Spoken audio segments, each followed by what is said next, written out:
أستغفر الله العظيم أستغفر الله العظيم أستغفر الله العظيم أستغفر الله العظيم أستغفر الله العظيم أستغفر الله العظيم أستغفر الله العظيم أستغفر الله العظيم أستغفر الله العظيم أستغفر الله العظيم أستغفر الله العظيم أستغفر الله العظيم أستغفر الله العظيم أستغفر الله العظيم أستغفر الله العظيم. Teman-teman, nanti ketika kita akan kembali kepada Allah, saat malaikat maut datang menjemput kita, dan sesungguhnya itu pasti terjadi, karena kullu nafsin za'iqatul maut, semua yang hidup di muka bumi pasti akan merasakan kematian. Walaupun dia orang yang sombong, walaupun dia orang yang durhaka, walaupun dia seorang penguasa, walaupun dia orang yang bengis, walaupun dia orang yang perkasa, walaupun dia memiliki dunia dan seisinya. Fir'aun didatangi oleh kematian, Haman didatangi oleh kematian, Qarun didatangi oleh kematian, Namrud didatangi oleh kematian. Orang-orang dari suku Aus dan orang-orang dari suku-suku yang terdahulu, Ad dan Tsamud, didatangi oleh kematian. Seberapapun mereka sombong dan congkak di muka bumi, atau bahkan seberapapun mereka soleh, seberapapun mereka taat kepada Allah, seberapapun mereka bertakwa dan beriman, mereka pun akan merasakan kematian. Rasulullah Shallallahu Alaihi Wasallam, manusia paling sempurna, kekasih Allah. Allah mencintainya dan menjadikan namanya bersandingan dengan nama Allah, pun merasakan kematian. Nabi Ibrahim merasakan kematian. Para anbiya dan solihin semua merasakan kematian. Bagaimana mungkin kita tidak, teman-teman? Orang-orang sebelum kita yang solih, yang durhaka, semuanya merasakan kematian. Bagaimana mungkin kita tidak? Semua kita pasti akan mendapatkan giliran. Hari ini, tahun ini, atau beberapa tahun lagi. Tapi yang pasti, hari itu akan tiba. Ketika malaikat maut datang menjemput kita, kita tidak akan punya waktu satu detik pun untuk menundanya. Yang belum sempat bertemu dengan keluarganya tidak akan bertemu lagi. Yang belum sempat meminta maaf kepada kedua orang tuanya tidak akan sempat lagi meminta maaf. Yang belum sempat untuk datang bersimpuh di depan kaki ibundanya tidak akan bisa melakukannya lagi. Yang ingin mengecup kening anak-anaknya yang dia cintai sudah tidak akan mampu melakukannya lagi. Yang ingin meminta maaf kepada istri yang pernah dia zalimi, suami yang pernah dia durhakai, tidak akan punya lagi kesempatan. Ketika malaikat mau datang, dia hanya bisa terdiam. Hatinya penuh dengan rasa gelisah, khawatir, bingung, takut, dan menyesal terhadap kehidupannya yang sia-sia. Malaikat akan berkata kepadanya, "Wahai hamba Allah, telah datang kepadamu kebenaran yang dijanjikan Allah. Inilah hari kamu akan kembali kepada Allah. Inilah hari kamu akan kembali ke hadirat Allah. Kamu siap ataupun tidak? Aku telah diperintahkan dan aku tidak suka untuk mengingkari perintah Allah." Kita tidak akan bisa meminta kepada malaikat maut, "Wahai malaikat, berikan saya kesempatan satu hari lagi untuk bertaubat. Berikan kesempatan saya untuk sholat. Berikan kesempatan saya untuk sholawat. Berikan kesempatan saya untuk memperbaiki diri, meninggalkan maksiat. Berikan saya satu hari saja, wahai malaikat." Malaikat tidak diciptakan untuk mengingkari perintah Allah. bagaimanapun kita memelas di depan malaikat, malaikat tidak akan kasihan kepada kita. Bagaimanapun kita menawarkan apa saja kepada malaikat, wahai malaikat, ambillah dunia dan seisinya, asal kau berikan kepada saya nyawa sehari saja. Dunia dan seisinya tidak berharga di depan malaikat. Wahai malaikat, saya belum sempat bertemu dengan anak saya yang masih kecil. Saya belum sempat mendidik mereka menjadi anak yang solih. Wahai malaikat, saya menyesal pernah durhaka kepada suami saya. Wahai malaikat, saya pernah memukul istri saya dan belum sempat meminta maaf. Beri saya kesempatan untuk bertemu keluarga saya. Jangan cabut nyawa saya di perjalanan. Izinkan saya sampai ke rumah walaupun sesaat saja. Malaikat tidak akan mendengar permintaan kita.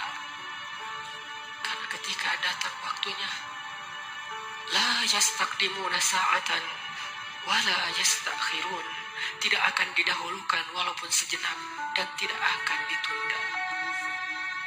Saat itu teman-teman sekalian, kita hanya bisa diam, kita hanya bisa pasrah.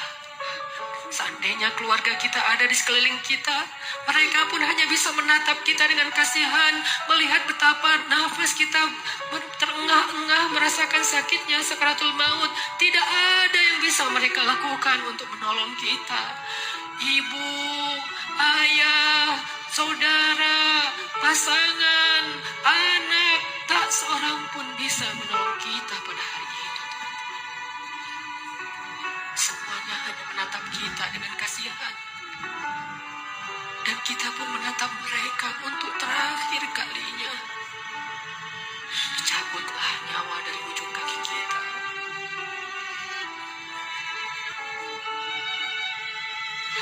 Dicabutlah nyawa sampai ke lutut kita. Rasa dingin menjalar dari ujung jari kita sampai ke lutut, disertai rasa sakit yang tidak bisa dibayangkan. Lalu menyesak sampai ke dada kita, seolah-olah kita berada di sebuah lubang yang sangat kecil, yang bahkan lebih kecil daripada lubang jarum, sehingga kita tidak punya ruang untuk bernafas. Tiba-tiba kita menjadi tersesak. Semua mata memandang kita hanya dengan kasih sayang, tapi tidak mampu menolong kita. Tiba-tiba kita tidak bisa bersuara. Tiba-tiba merasa haus, seolah-olah seandainya air lautan diberikan untuk kita, kita minum sampai habis, bahkan tidak bisa mengobati rasa haus yang luar biasa. Saat itulah kita akan bisa melihat semua dosa yang pernah kita kerjakan dalam hidup kita. Terlintas semua perbuatan-perbuatan maksiat yang pernah kita kerjakan diam-diam atau sembunyi-sembunyi. Semuanya tampil di depan mata kita, seolah-olah semuanya menjadi ancaman bagi kita. Ya Allah, saya ingin bertaubat. Tetapi kata malaikat, sudah terlambat. Tidak ada lagi kesempatan bagi kamu untuk bertaubat. Dicabutlah nyawa sampai ke ujung ubun-ubun kita. Inna lillahi wa inna ilaihi raji'un. Semuanya menjadi gelap. Kita sudah meninggalkan dunia. Sekarang perjalanan abadi, dan kita sendiri. Sudah tidak ada siapapun yang bisa mendampingi, tidak seorang pun yang bisa menolong kita. Tangisan anak-anak kita, keluarga kita sama sekali tidak bisa menolong kita. Sekarang kita sendiri melakukan perjalanan yang sangat panjang, dalam ketakutan, dalam kebingungan, dalam rasa yang tidak jelas karena dosa-dosa yang teramat banyak. Satu-satunya penolong kita pada saat itu hanyalah amal soleh kita. Satu-satunya penolong kita saat itu hanyalah zikir-zikir yang kita bacakan. Yang dulu ketika di dunia kita bermalas-malasan, kita tidak membasahi lisan kita dengan nama Allah, tetapi dia selalu basah dengan nama-nama makhluk, basah dengan angka-angka dunia, tapi dia tidak pernah basah dari nama-nama Allah. Padahal kelak hanya dia yang bisa menolong kita. Marilah, terakhir kalinya sebelum kita sholat witir, kita basahi lisan kita dengan zikir la ilaha illallah bersama-sama. Zikir yang pasti akan nanti menolong kita di padang mahsyar, yang pasti akan menolong kita di akhirat. Hari ini kita meremehkannya, tapi suatu saat kita akan meminta, ya Allah, berikan saya kesempatan satu hari untuk hidup, dan saya akan habiskan usia saya dengan zikir nama-nama sebelum waktunya terlambat. Marilah kita menyebut nama Allah, teman-teman, dengan hati yang ikhlas, berharap nama-nama itu yang akan menolong kita ketika sakaratul maut kelak.